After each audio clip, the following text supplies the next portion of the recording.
আচ্ছা, পৃথিবীর মানচিত্র কি সবসময় একই থাকে নাকি পরিবর্তন হয়? না, এক থাকে না। আজ আমরা যে পৃথিবী দেখছি সেটা হয়তো একসময় এমন ছিল না। মানচিত্রে অনেকগুলো দেশ ছিল যেগুলো আজকে নেই, যাদের ছিল নিজস্ব ভূখণ্ড, পতাকা, সেনাবাহিনী, সব ছিল। তথ্যকথার আজকের পর্বে আমরা জানব ইতিহাসের সেই হারিয়ে যাওয়া 5টি দেশের গল্প। একটা দেশ কখনো হঠাৎ করে হারিয়ে যায় না, এর পেছনে থাকে রাজনীতির যুদ্ধ, বিশ্বাসঘাতকতা আর ক্ষমতার লড়াই। ঠিক তেমনি একটি শক্তিশালী দেশ ছিল প্রুশিয়া। ইউরোপের বাল্টিক সাগর ভর্তি একটি ডাচি থেকে শুরু করে একটি শক্তিশালী সাম্রাজ্যের পরিণত হয়, যেখানে জার্মানরা বসবাস করত। এটি 1701 সাল থেকে 1918 সাল পর্যন্ত স্থায়ী হয়েছিল। তবে 18শো শতাব্দীতে তারা এতটাই শক্তিশালী হয়ে উঠেছে অনেক দেশ তাদের ভয় পেত। প্রুশিয়ার তৎকালীন রাজা ফ্রেডরিক দ্য গ্রেটের সময় এই দেশটার সর্বোচ্চ শক্তিতে পৌঁছায়। পরবর্তীতে 1871 সালে আধুনিক জার্মানি তৈরিতেও গুরুত্বপূর্ণ ভূমিকা পালন করে। কিন্তু দ্বিতীয় বিশ্বযুদ্ধের পর এলিয়েট পাওয়ার্স সিদ্ধান্ত নেয় প্রুশিয়াকে বিলুপ্ত করা হবে এবং নানা নাটকীয়তার শেষে 1947 সালের আনুষ্ঠানিকভাবে সমাপ্তি ঘটে প্রুশিয়ার। জমি ভাগ হয়ে যায় জার্মানি পোল্যান্ডের মধ্যে। প্রুশিয়া হারিয়ে গেছে, কিন্তু জন্ম দিয়ে গেছে আধুনিক জার্মানির। শুধুই কি ইউরোপ, আফ্রিকাতেও ছিল জাঞ্জিবার নামে একটি দ্বীপ রাষ্ট্র। বলা হয়ে থাকে এটি একটি সময় ছিল আফ্রিকার অন্যতম গুরুত্বপূর্ণ বাণিজ্য কেন্দ্র। 1900 শতাব্দীতে এটি ওমানের শাসনের অধীনে ছিল। এটি মূলত তানজানিয়া থেকে 25 থেকে 50 কিলোমিটার দূরে জাঞ্জিবার দ্বীপ নিয়ে গঠিত। এখানে আরব, আফ্রিকান, ভারতীয় সংস্কৃতির মিশ্রণ তৈরি হয়। বিশেষ করে মশলা ও দাস বাণিজ্যের জন্য বিখ্যাত ছিল। 1963 সালে দেশটি স্বাধীন হয়, কিন্তু তার মাত্র 1 বছর পর 1964 সালে একটি বিপ্লব হয় এবং পরে তানজানিয়ার সাথে মিলিত হয়। এখন এটি দেশ নয়, তানজানিয়ার একটি অংশ মাত্র।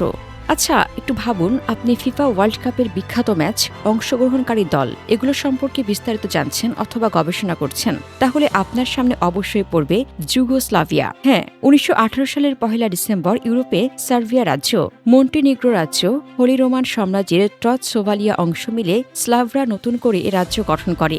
যুগোস্লোভিয়া অর্থ দক্ষিণ স্লাভদের দেশ। 1941 সালে দ্বিতীয় বিশ্বযুদ্ধের সময় নাৎসি জার্মান বাহিনী যুগোস্লাভিয়ায় আক্রমণ করলে সর্বোচ্চ নেতাগণ পরাজিত হয় এবং রাজা বিদেশের সরকার স্থাপন করে। তবে যুগোস্লাভিয়া কমিউনিস্ট পার্টির নেতা মার্শাল টিটোর নেতৃত্বে তারা আবারও ফিরে পায় যুগোস্লাভিয়া। কিন্তু 90-এর দশকে পরপর 4টি যুদ্ধের মাধ্যমে 25শে জুন 1991 সালে ক্রোয়েশিয়া, স্লোভেনিয়া, 88 সেপ্টেম্বর 1991 সালে বসনিয়া ও হার্জেগোভিনা স্বাধীন হয়। এর কিছুকাল পরে 2006 সালের 5 জুন সার্বিয়া ও মন্টিনিগ্রো ও 2012 সালের কসোভো স্বাধীন হয়ে যায়। আর এর মধ্য দিয়েই সমাপ্ত হয় এই যুগোস্লাভিয়ার। শুধু কি ইউরোপ, আফ্রিকা?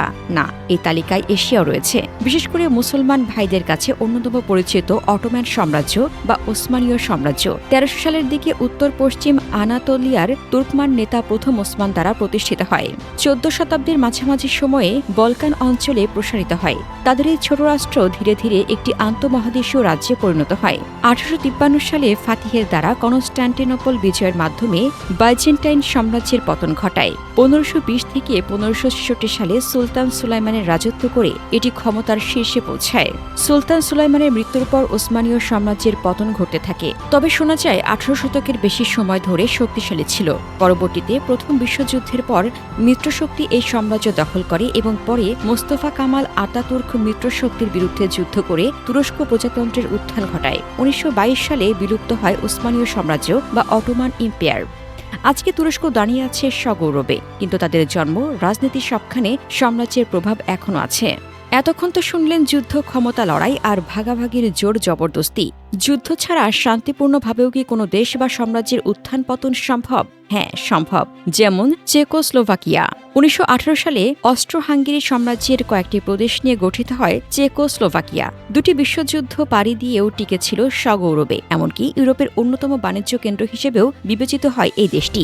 এই দেশটির দুটি অংশ ছিল চেক ও স্লোভাক। এছাড়াও কিছু জার্মান, হাঙ্গেরি, লুথেনীয়, পোলিশ ছিল। 1933 সাল পর্যন্ত এটি স্থিতিশীল সরকার। 1938 থেকে 45 পর্যন্ত নাৎসি জার্মানি, 1948 থেকে 1989 পর্যন্ত সোভিয়েত আধিপত্যের অধীনে ছিল। 1993 সালের 1 জানুয়ারি শান্তিপূর্ণভাবে দেশ বিভক্ত করা হয়। চেক প্রজাতন্ত্র এবং স্লোভাকিয়া যাকে বলে ভেলভেট ডিভোর্স।